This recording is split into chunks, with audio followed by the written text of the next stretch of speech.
พอเจริญพรทักทายสบายดีสวัสดียมพ่อยมแม่พี่ๆทุกท่านทุกคนอายเอื่อยเนาะเพื่อนสหสมิกสสหายสหธรรมิกเนาะเพื่อนสหธรรมิกทั้งโลกทั้งธรรมเนาะที่ติดตามหลวงพี่ต่อจาก EP 2นะหลังจากเมื่อกี้นี้มันดับออโต้เลยออโตเมติกเทเลอร์ออโตเมติกเทเลอร์อัตโนมัตินะมันดับเพราะพื้นที่มันจำกัดนะถ่ายถึง20นาทีนี่ดับเลยยมพ่อยมแม่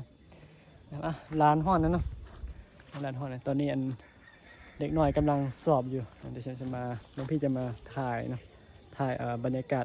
อยู่ลาวเนี่ยเขาสอบอย่างไรเนาะเรียนอยู่ลาวเนี่ยสอบอย่างไรไป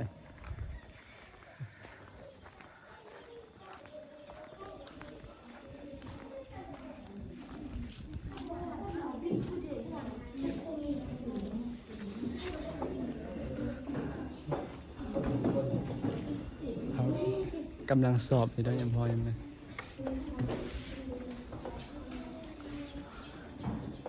มาต้องปะด้วยอันนี้คือบรรยากาศในห้องสอบเนาะม.1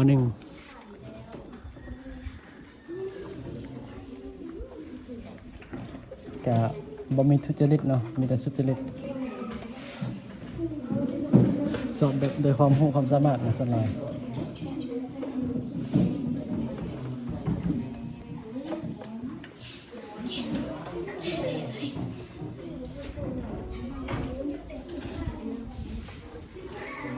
ก็อาจจะบ่ให้อาจจะให้นักเรียนตื่นเต้นเนาะที่จะบ่ถ่ายล่ะจะได้ให้ตื่นเต้น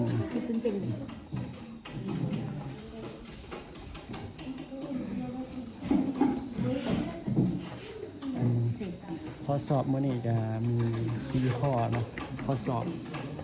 บนักเรียนม.1 4ข้อวิชาศึกษาพลเมืองสอบวิชาศึกษาพลเมือง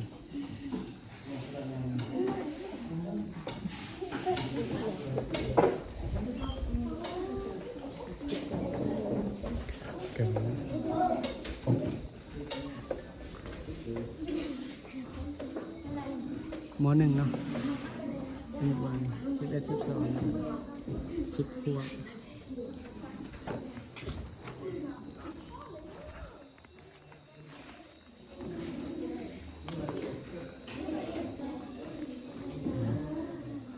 หลวงพี่มาเบิ่งพาทุกคนมาเบิ่งห้องสอบเนาะนักเรียนนี่ก็ตื่นเต้นเนาะที่ได้เห็นหน้าหลวงพี่นะตื่นเต้น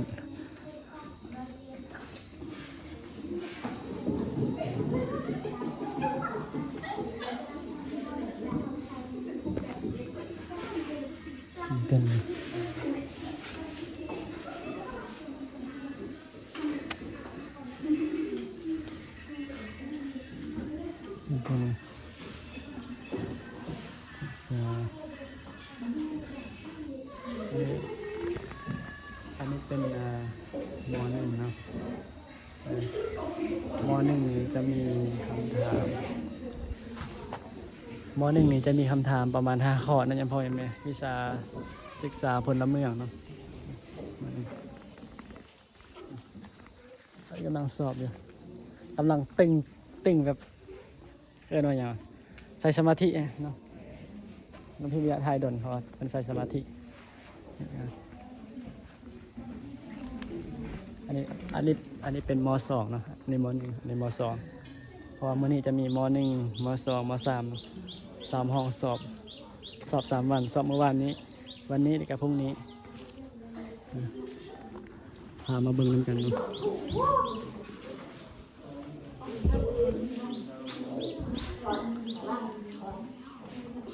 โอเคบรรยากาศในการสอบนะ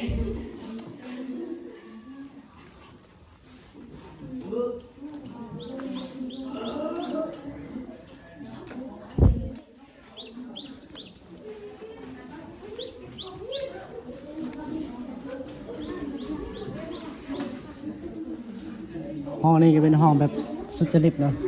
บ่มีทุจริต ห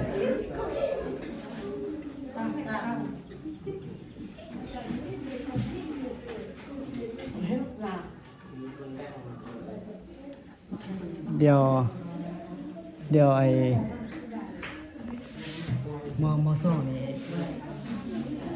ฮัลโหลมอซ่อนี่มอมเขาสัมภาษณ์ได้บ่หลังจากสอบได้บ่ได้บ่ได้บ่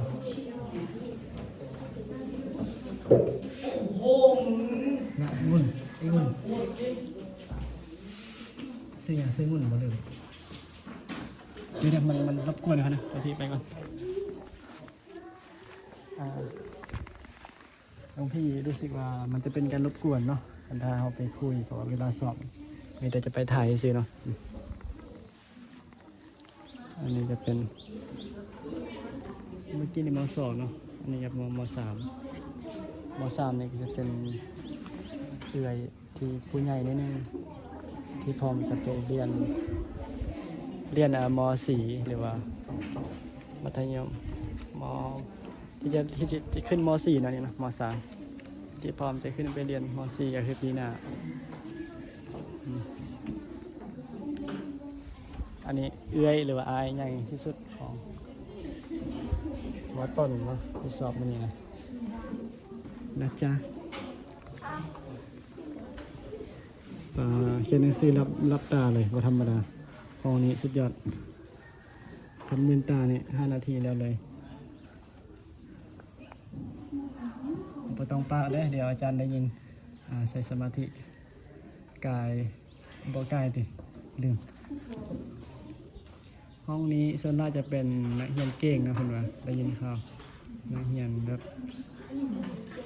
บ่มีทุจริตนะมีแต่สุจริตสุดจริงใจ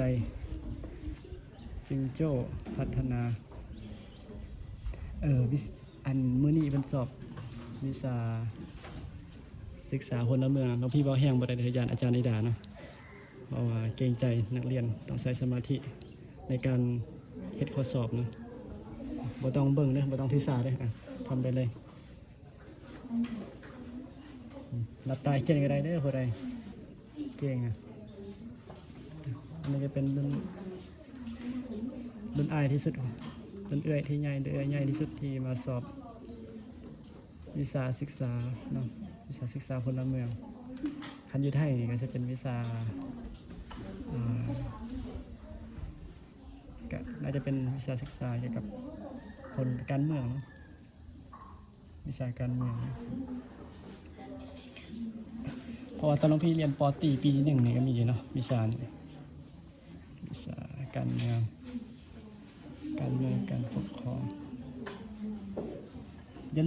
ลืมสัมภาษณ์เด้อเขามีข้อตกลงกันแล้วพี่จะสัมภาษณ์หลังจากทดสอบเสร็จนะไม่อยากรบกวนอะไร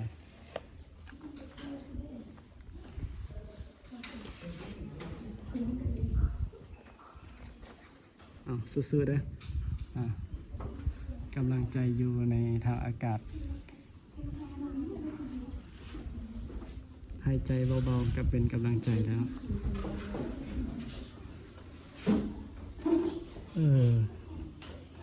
ห้อ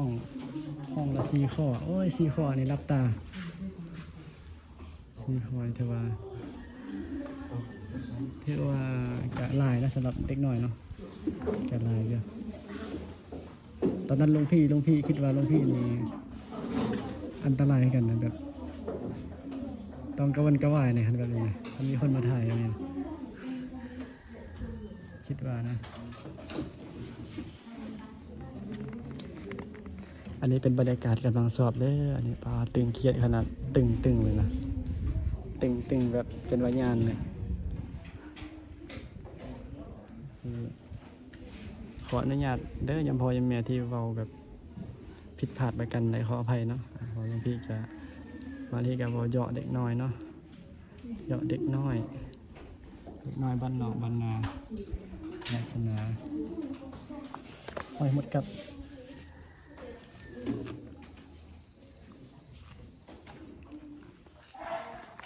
ทำหน่อยตัวเฮียนนี่มออะไรล่ะม.3แล้วป.ตีป.3ใหญ่มาเลี้ยงควายป่ะ อาชีพอยากเป็นอย่างไรมานะ โอ้ บ่ โอเคอยากเลี้ยงควายอ้าวควายได้เป็นควายภาษาไทยน่ะขออภัยมันมีแบะเนาะอยู่บ้านมันมีแบะมีไงสีทองนี่นะบรรยากาศเดินสวย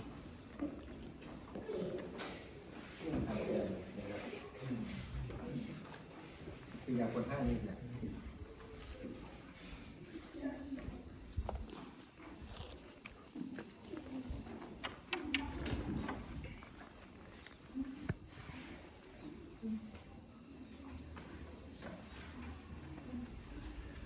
โอ้ยมือสั่นเลย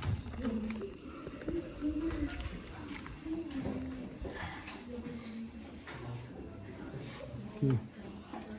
มสามเดี๋ยวน้องพี่เขาเนี่ยไปถ่ายรูปนักเรียนกันนะเด็กน้อย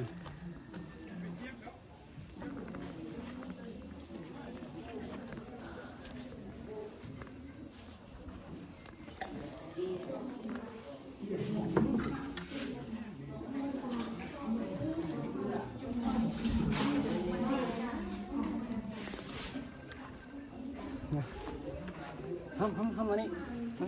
กลับแล้วเดี๋ยวน้อยโอ้ถ่ายถึงไหนครับแล้วพี่ขอไปถ่ายรูปก่อนเนาะเมื่อกี้ถ่ายคลิปแล้วถ่ายรูปก่อน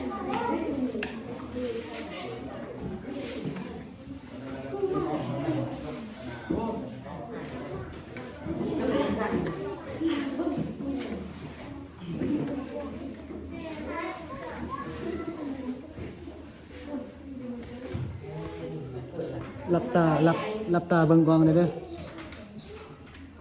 เนี่ยโอ้ยเฮ็ดคือกระเทยเฮ็ดคือผู้หญิงนี่นะน่าสวยถ่ายรูปไปซื้อเนาะอันเด็กน้อยคือว่าแหละเขาจะอายเนาะ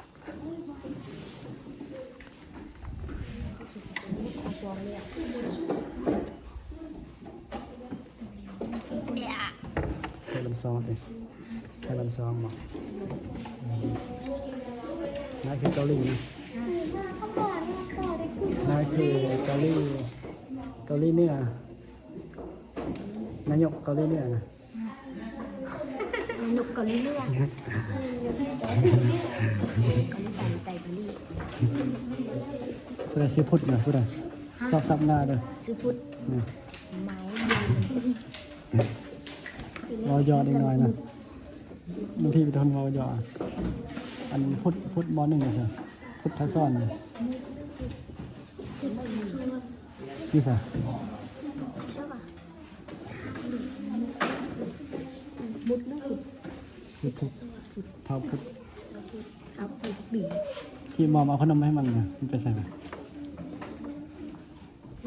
โบมาเส้งดีมัน มุดเด้มุดอ่ะ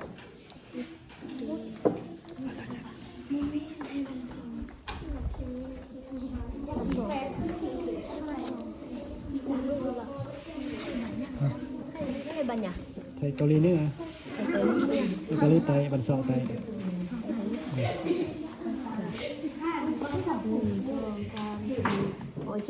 คนนี้นี่ใหญ่มากเราว่าอยากเป็นนักแสดงยังพอยังไง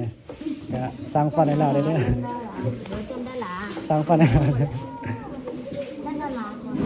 เอาใส่เสียงดูเป็นจำ ส ได้ ร้างฝันให้เป็นจริง ไปค่ายสบู่หลักรถผู้ขาโลกหลักรถผู้ขาโลก ตั้งใจเดี๋ยวอาจารย์จะด่าแล้วนี่เนาะบรรยากาศห้องสอบประมาณนี้บรรยากาศห้องสอบนะจ๊ะนั่งทางนั่งวัด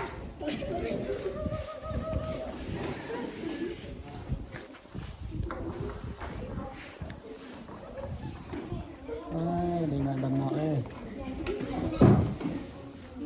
เบิ่งกองเลย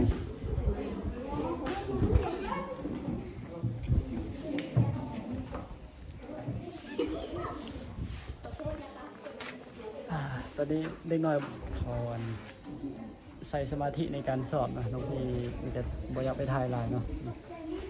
อยากไปถ่ายไลน์ตอนนี้ก็15 นาทีแล้วก็สิได้ปิดคลิปเนาะเพราะว่าอันนี้ครูบาอาจารย์เนาะครูบาอาจารย์เฝ้าห้องสอบ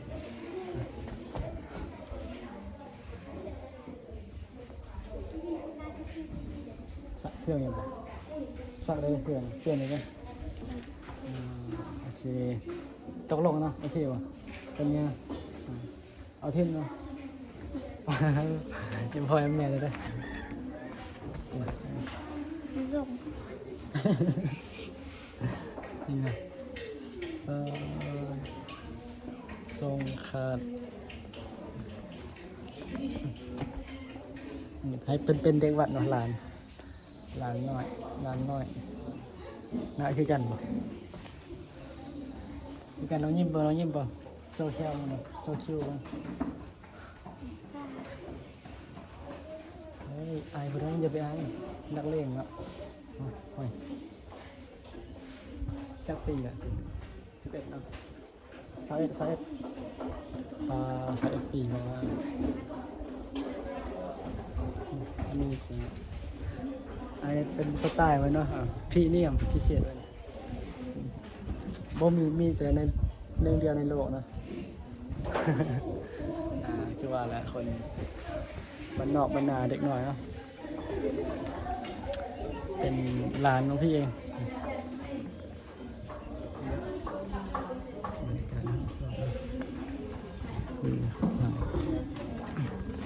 ลุงพี่อาจจะขอเบาๆนะเพราะว่าลุงพี่จะพยายามถ่ายให้เบิ่งบรรยากาศเนาะบรรยากาศในการสอบ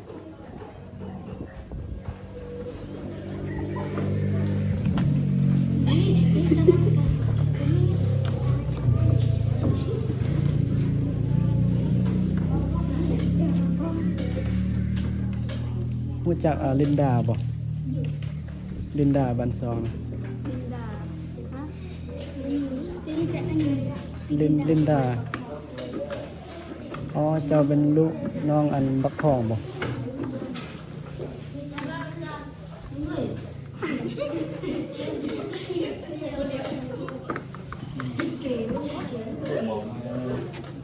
มองให้กระทบมือนั่นเกิดมันเกิด สองหน่อย กับอันส่งไปนั่นเนาะ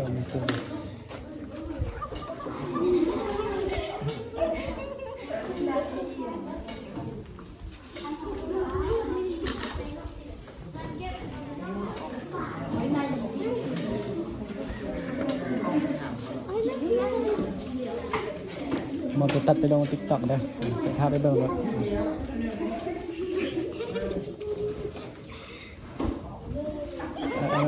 เป็นจั่วบ่ซิกใหม่ดิอ๋อแฟนตายนะก็เลยบวชให้ ตาย แฟนมรณะ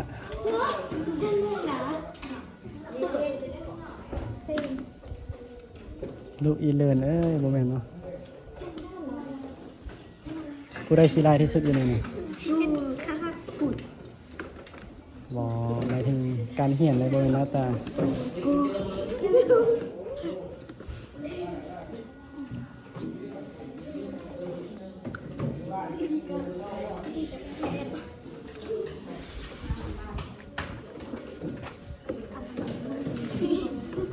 อันนี้คือม.1 เนาะวาสิบรรยายพอไป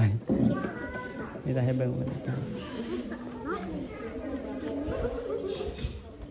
มันดับหมดเลย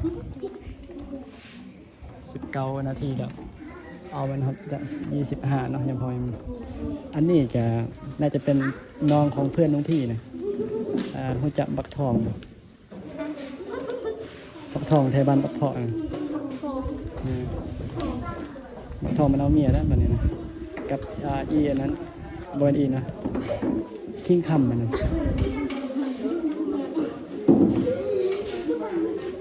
รู้จักคิงคำบ่คิงคำผู้ใดไทยบ้านบักเพาะแทนนะตัวตีไทยบ้านบักเพาะ แม่บ้านแต่ว่าคือลูกเจน่าให้ ครึ่งบกครึ่งน้ คือบก ำ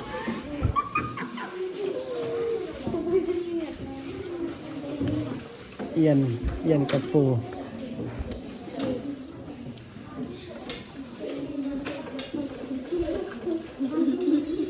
จะเป็นไทยบ้านไหนแท้เดี๋ยวฮันเดอร์เลยให้มองพอสัมผัสเลยเด้อสัมมอนสัมมอมมอมมาจะสัมผัสได้บ่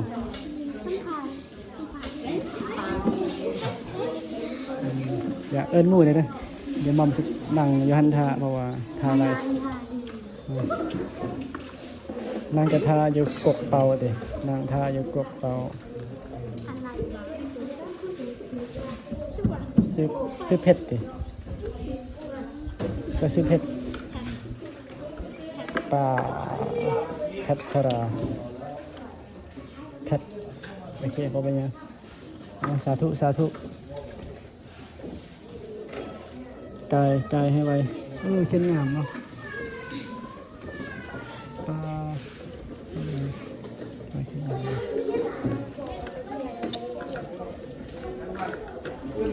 โอเคเอาก็สิขอปิดคลิปไว้เพียงเท่านี้ก่อนเนาะยังพอยังไงพี่ๆเอื้อยทุกท่านทุกคนเจอกัน EP เลยว่าคลิปต่อไปนะน้องพี่จะไปใส่มาใส่น้องพี่ก็สิขอทำการปิดคลิปเนาะก็ขออวยพรใส่ให้โยมพอพี่ๆทุกท่านทุกคนที่ติดตามขอเรียกว่ากำลังติดตามอยู่กำลังรับชมอยู่หรือว่าผู้ใดที่บ่ทันติดตามก็ฝาก